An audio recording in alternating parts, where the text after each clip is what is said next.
사도신경으로 신앙 고백드리겠습니다. 나는 전능하신 아버지 하나님 천지의 창조주를 믿습니다.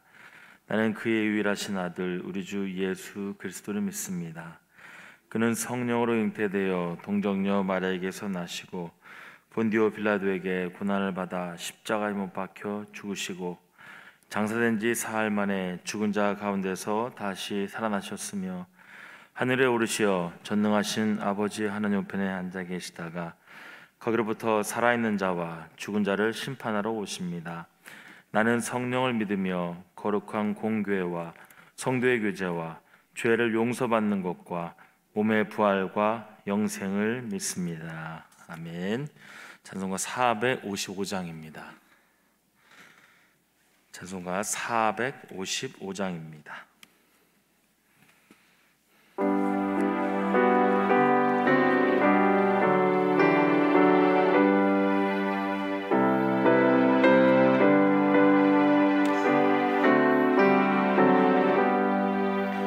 주님의 마음을 본받는 자, 그 맘의 평강이 찾아오면 험악한 세상을 이기림이 하늘로부터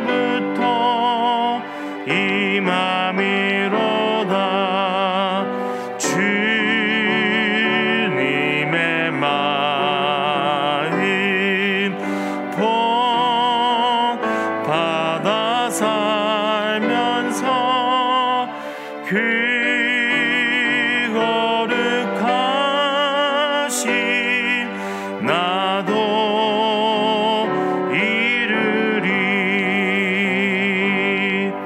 주 모습 내 눈에 안 보이며 그 음성 내 귀에 안 들려도 내 영혼 날마다 주를 만나 신령한 말씀 늘 배우도다.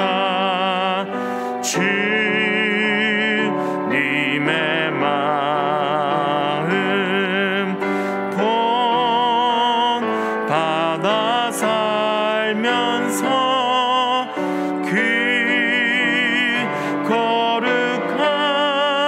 거룩하신 나도 이루리.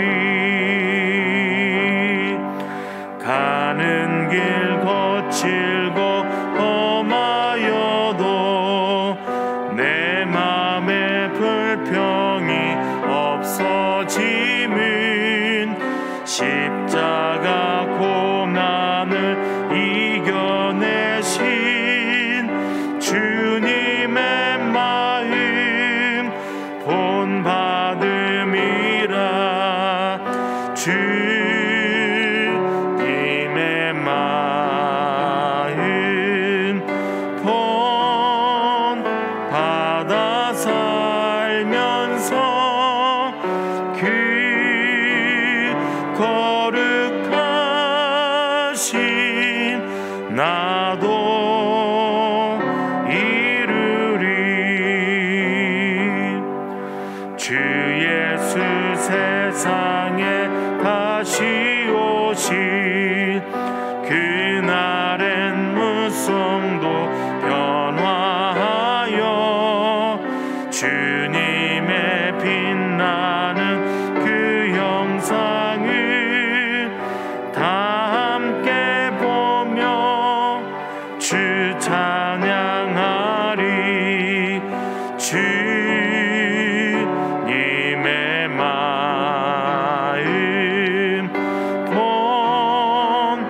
본받아 살면서 그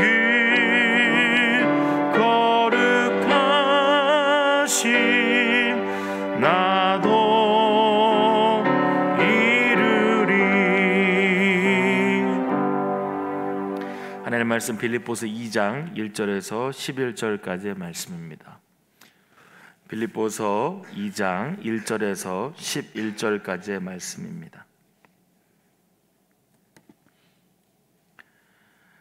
빌립보서 2장 1절에서 11절까지의 말씀 교독으로 보신 후에 마지막은 함께 합독으로 읽겠습니다. 그러므로 그리스도 안에 무슨 권면이나 사랑의 무슨 위로나 성령의 무슨 교제나 긍휼이나 자비가 있거든 마음을 같이하여 같은 사랑을 가지고 뜻을 합하며 한 마음을 품어 아무 일에든지 다툼이나 허영으로 하지 말고 오직 겸손한 마음으로 각각 자기보다 남을 낮게 여기고 각각 자기 일을 돌볼 뿐더러 또한 각각 다른 사람들의 일을 돌보아 나의 기쁨을 충만하게 하라. 너희 안에 이 마음을 품으라. 곧 그리스도 예수의 마음이니 그는 근본 하나님의 본체시나 하나님과 동등됨을 취할 것으로 여기지 아니하시고 오히려 자기를 비워 종의 형체를 가지사 사람들과 같이 되셨고 사람의 모양으로 나타나사 자기를 낮추시고 죽기까지 복종하셨으니 곧 십자가에 죽으심이라. 이러므로 하나님이 그를 지극히 높여 모든 이름 위에 뛰어난 이름을 주사 하늘에 있는 자들과 땅에 있는 자들과 땅 아래에 있는 자들로 모든 무릎을 예수 이름에 꿇게 하시고 함께 읽겠습니다. 모든 입으로 예수 그리스도를 주라 시인하여 하나님 아버지께 영광을 돌리게 하셨느니라. 아멘. 기도하겠습니다. 좋으신 아버지 하나님, 은혜를 감사합니다. 지난 간밤에도 저희들을 주님 품 안에서 편히 쉬게 해주시고 또 이 새벽에도 저희들을 주 앞에 불러주심을 감사합니다. 물을 떠난 고기가 살 수 없은 것 같이 저희가 주의 은혜가 없이는 한순간도 살 수 없음을 고백합니다.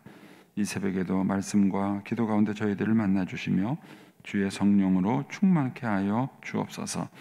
기도의 영을 부어주시고 마땅히 간구할 것들로 기도할 수 있게 하여 주옵소서. 주님께 감사의 예물과 또 일천번제 구역 예물을 드립니다. 하나님 아버지, 믿음으로 또 순종으로 감사함으로 드리는 예물을 주님께서 기뻐 받으시며 약속하신 하늘의 복과 땅의 복으로 충만하게 채워 주옵소서. 주의 은혜로 종의 가정들을 형통케 해주시며 그 자녀들을 축복하여 주옵소서. 예수님의 이름으로 축복하며 기도하옵나이다. 아멘.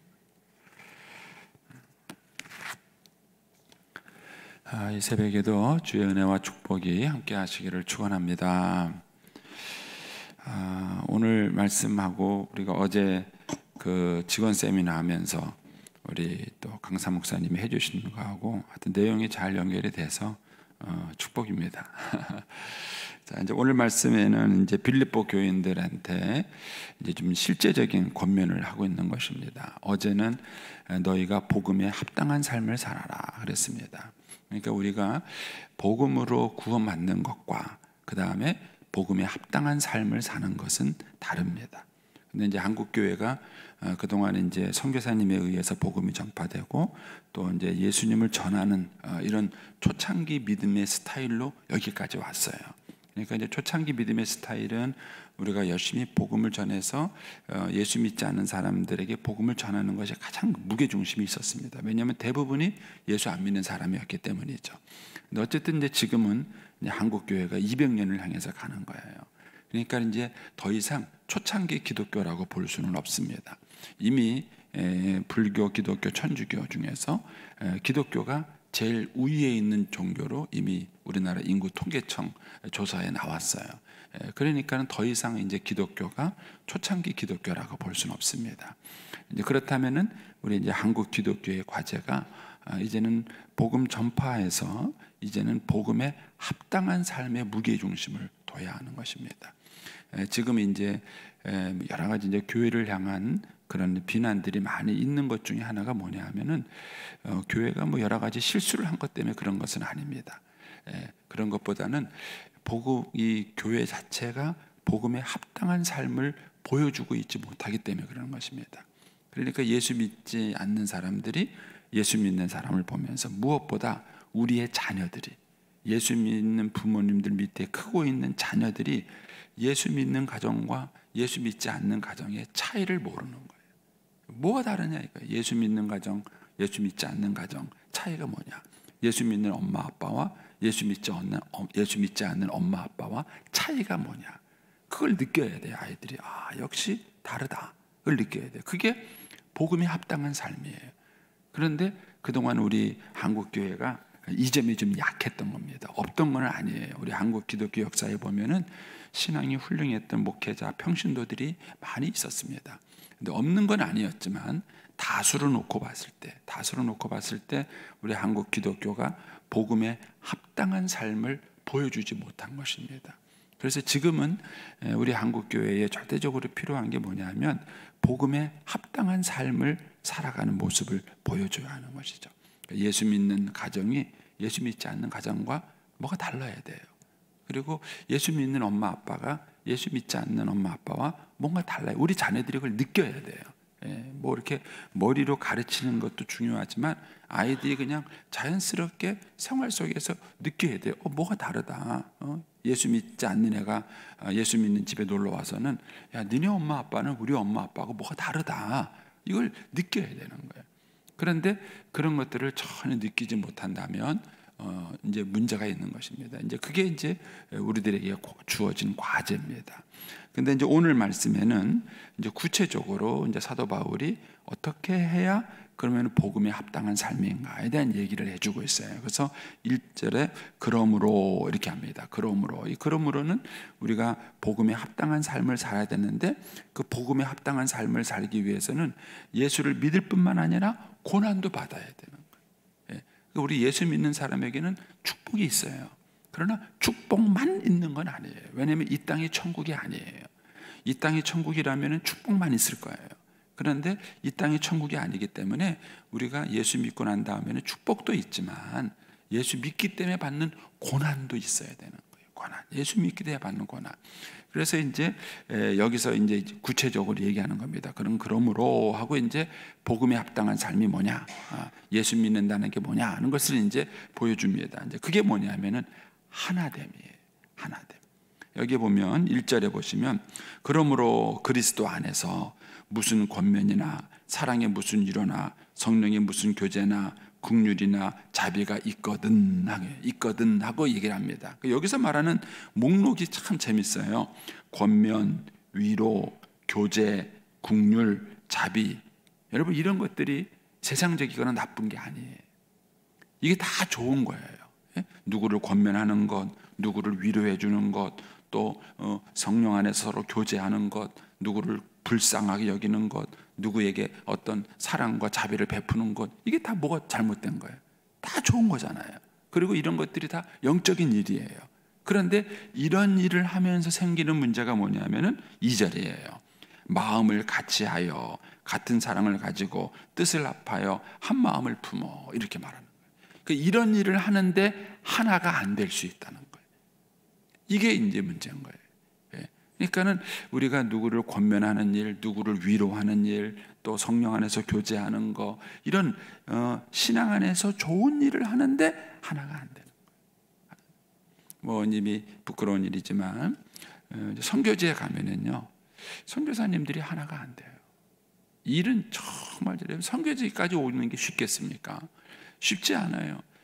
친척 모형을 다 버리고 낯선 땅에 와가지고 낯선 언어, 음식, 문화 그걸 배워가면서 거기서 얼마나 선교합니까? 그 선교사님들이 목숨 걸고 하시는 거예요. 그런데요, A라는 선교사님하고 B라는 선교사님하고 마음이 안 맞아요. 마음이 안 맞아요. 그래서 A라는 선교사님을 만나러 가면은요, B라는 선교사님이 안 와. 그러니까 제가 A도 알고 B도 알아요. 둘 다 알아요. 둘 다 아는데 A라는 선교사님을 만나러 가면 B라는 선교사님이 안 나. B라는 선교사님 만나러 가면 A라는 선교사님이 안 와요. 꼴보기 싫다 이거예요. 이게 문제인 거예요.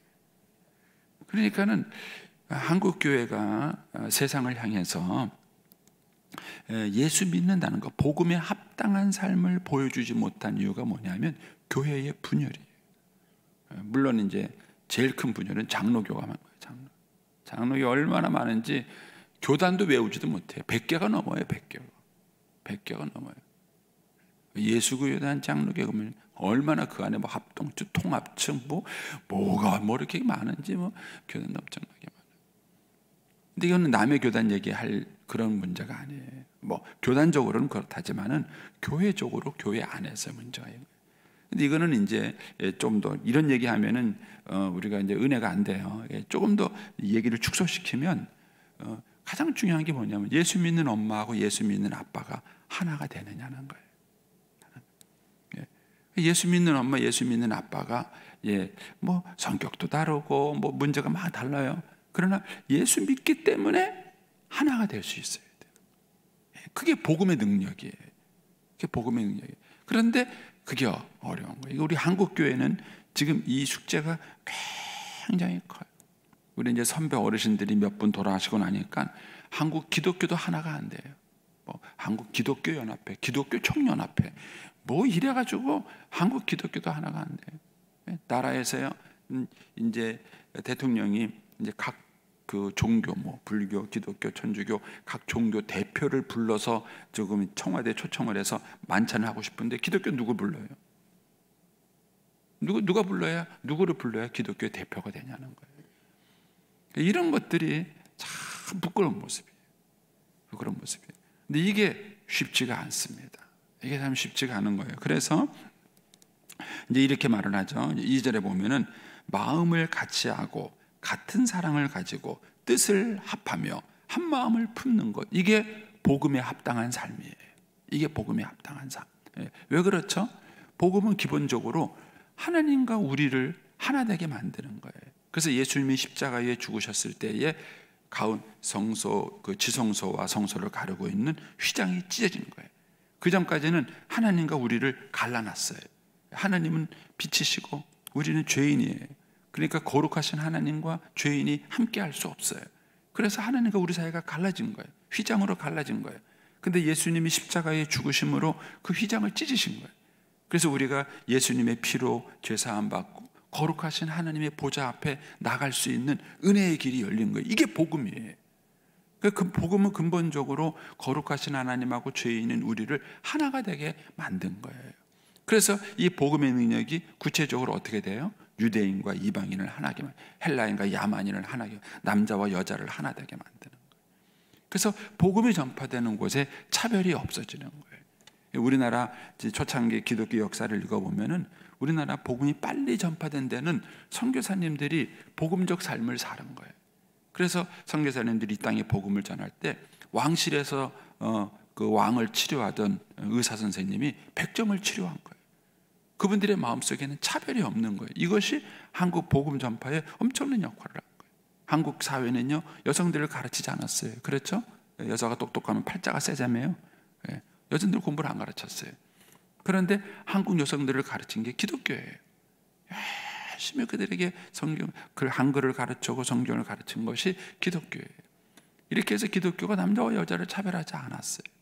이런 어떤 것들이 한국 초창기의 신자들에게 있었기 때문에 한국 교회의 복음 전파가 급속도로 이루어진 거예요. 그분들은 정말 복음적 삶을 사는 거예요.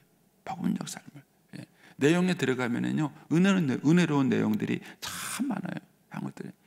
그런데 이런 어떤 것들이 어느 순간인가 한국 교회가 조금씩 변질됐어요. 조금씩 변질됐어요. 큰 교회 목사, 작은 교회 목사, 뭐 도시교회 목사, 시골교회 목사, 차등을 두는 거예요. 차별을 두는 거예요. 이런 것들이 자꾸 차별이 생기면서 비복음적인 삶이 된 것이죠. 그래서 결국 우리가 예수 안에서 하나가 되는 것이 얼마나 필요한가. 어제도 이제 그 직원의 세미나 오신 목사님이 그런 얘기를 해요. 뭐 예나 지금이나 지역이나 어느 한국 교회에 동일한 메시지가 있어요. 왜냐하면은 한국 교회는 식당에서 싸운다. 이게 뭐 그냥 동일한 메시지인 거예요. 이게 전국 어디로 가나 똑같은 거예요.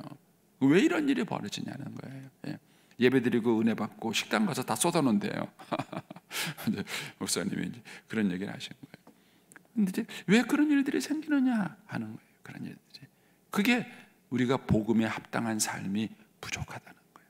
복음에 합당한 삶. 그러니까 복음에 합당한 삶은 한 마음을 품는 거예요.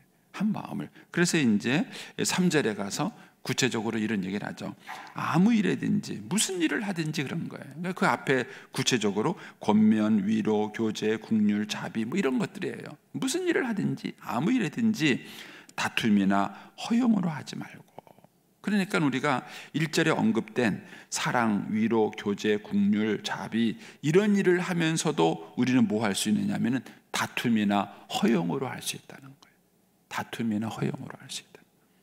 이것을 우리가 어떻게 극복할 수 있느냐가 신앙의 관건인 거예요. 다툼이나 허용으로 하지 말고 오직 겸손한 마음으로 하라. 이게 은혜예요. 겸손한 마음으로 하라. 그래서 세 가지를 권면해요.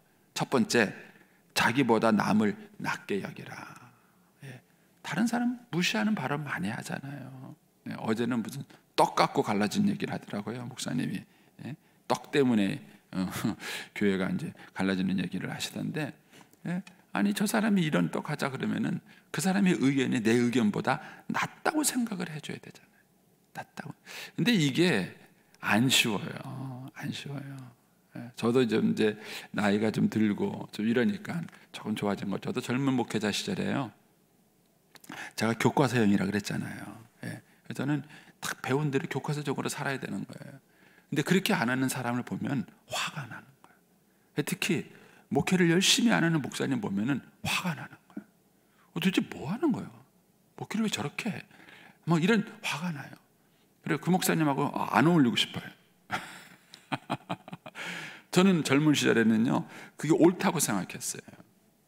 옳다고 생각했어요. 근데 알고 보니까 그게 교만한 거예요. 그게 교만한 거더라고요.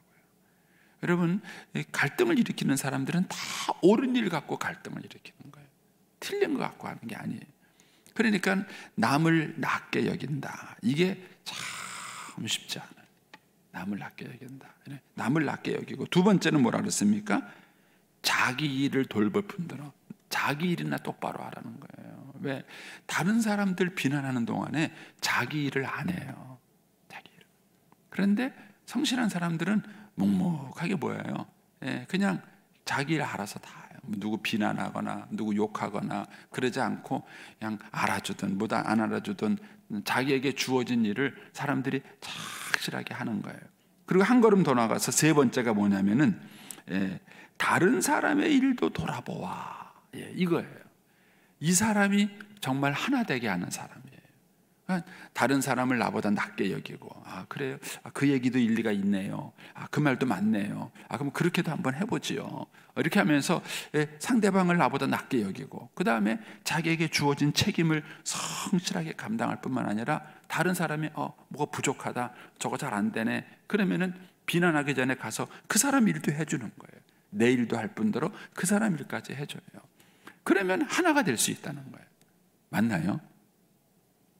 제 얘기가 어려워요.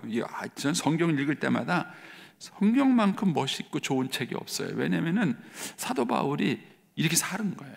제가 성경을 읽으면서 느끼는 것은 뭐냐면 바울도 이런 갈등이 있었다는 뜻이고요. 이게 내용을 읽어보면 바울도 이런 갈등이 있었다는 뜻이고 본인이 이것을 은혜로 극복한 거예요. 그거를 간증하듯이 쓴 책이에요. 그러니까 책을 읽어보면 머리로 쓴 책이 있고 가슴으로 쓴 책이 있어요. 읽어보면 딱 표가 나요. 이 사람 해보지도 않고 말만 하는 사람이네. 이렇게 딱 이거 이 사람은 정말 이렇게 살아본 사람이네. 그거 느껴져요. 근데 바울이 쓴 이 성경을 보면은요 정말 기가 막혀요. 이게 살아본 거예요. 바울은 살아본 거예요. 그래서 우리가 어떤 일을 하나가 되려고 그러면요 일단 남을 낮게 하게 돼요. 제가 이제 복잡한 얘기 어려우면 어려우실 테니까 다시 가정 얘기를 한번 해봐요. 부부 사이에 갈등이 생길 때 뭐예요? 배우자를 무시해서 그래요. 배우자를 무시해서 그래요. 아내의 말이 일리가 있다, 남편의 말이 일리가 있다, 이렇게 생각해야 되는데 딱 무시를 하거든요. 제가 얘기했잖아요. 저는 규범적이고 제 아내는 비규범적이고, 비규범적인 것도 이유가 있어요. 저는 일단 저하고 스타일이 안 맞으니까 아내를 무시하고 들어가는 거예요. 도대체 뭐 하는 거야? 왜 이런 것도 안 돼? 하고 그냥 무시하고 들어가는 거예요. 근데 거기부터 하나가 안 되는 거예요. 그 다음에 두 번째가 뭐냐면 자기 일을 좀 자기가 알아서 해야 될 거 아니에요.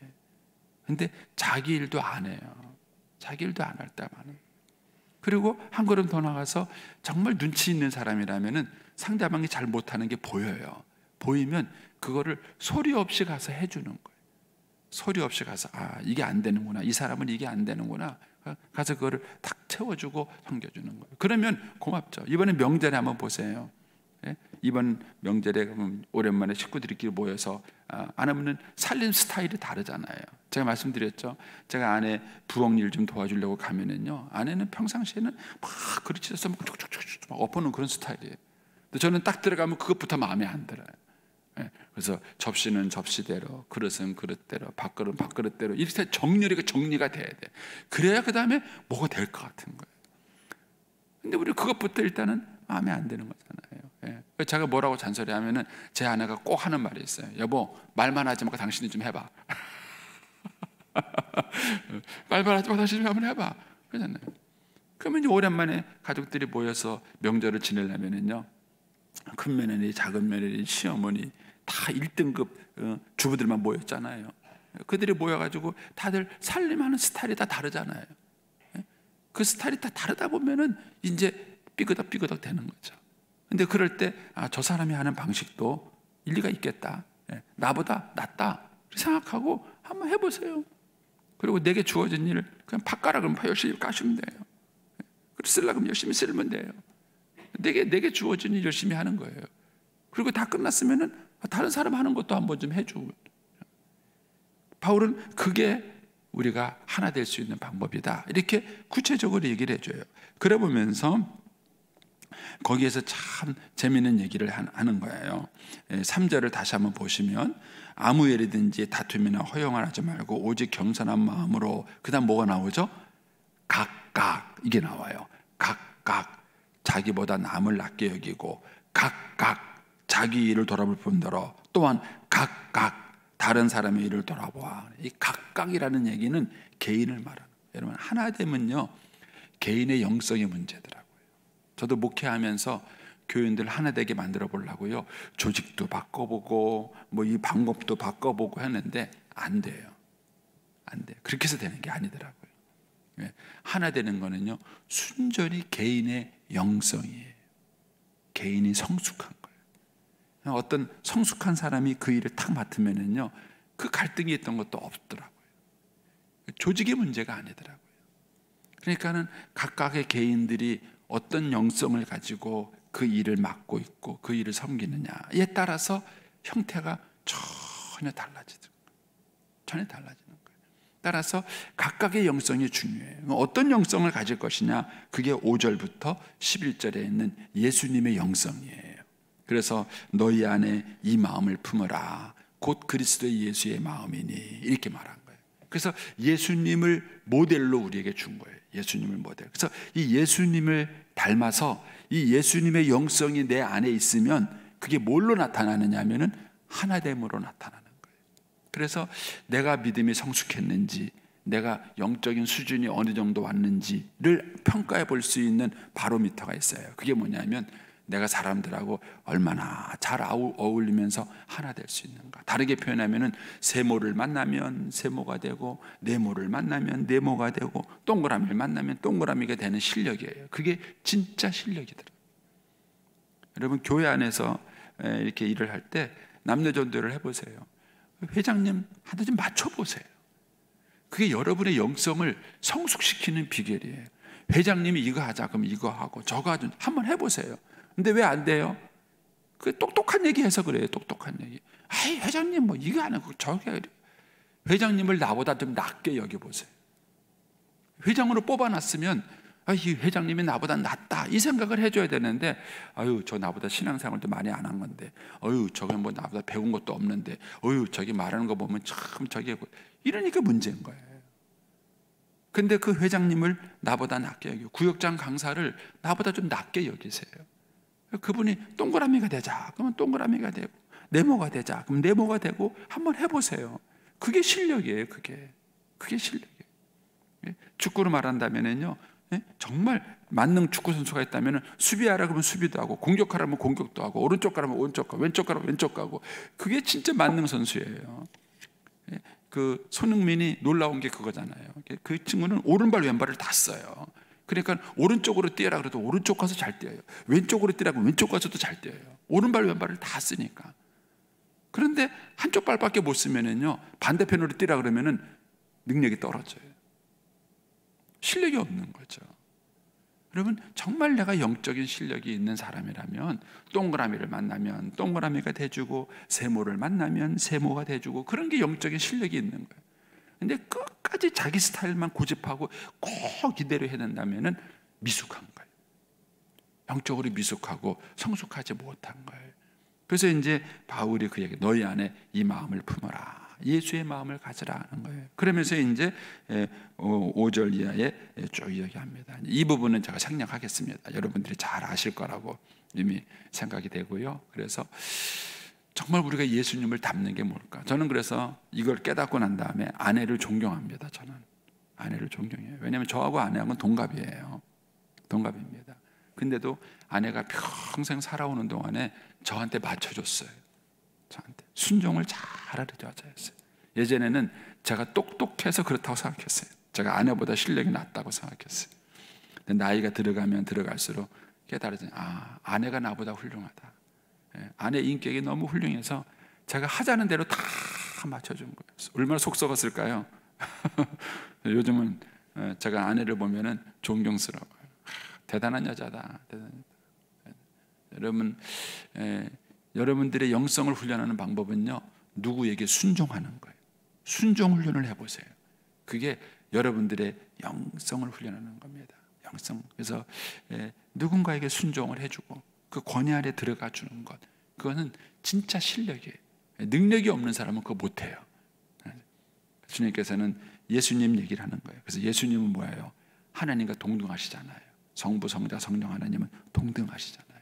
근데도 예수님은 성부 하나님께 철저하게 순종하셨어요. 어떻게? 죽기까지, 십자가에 죽기까지 순종하셨어요. 그게 진짜 기독교 영성이에요. 진짜 기독교 영성입니다. 그래서 이런 의미에서 한번 우리가 깊이 생각해보고 복음에 합당한 삶을 우리가 보여줘야 되고, 그리고 우리의 자녀들이 이걸 본다면 진짜 복음의 능력을 알게 되고 그 아이들이 우리들의 믿음을 계승하는 것입니다. 이런 아름다운 축복이 우리들을 통해서 일어나고, 또 오늘 하루 동안에도 여러분들이 이런 주님의 영성을 잘 배우는 그런 하루가 되기를 축복합니다. 기도하겠습니다.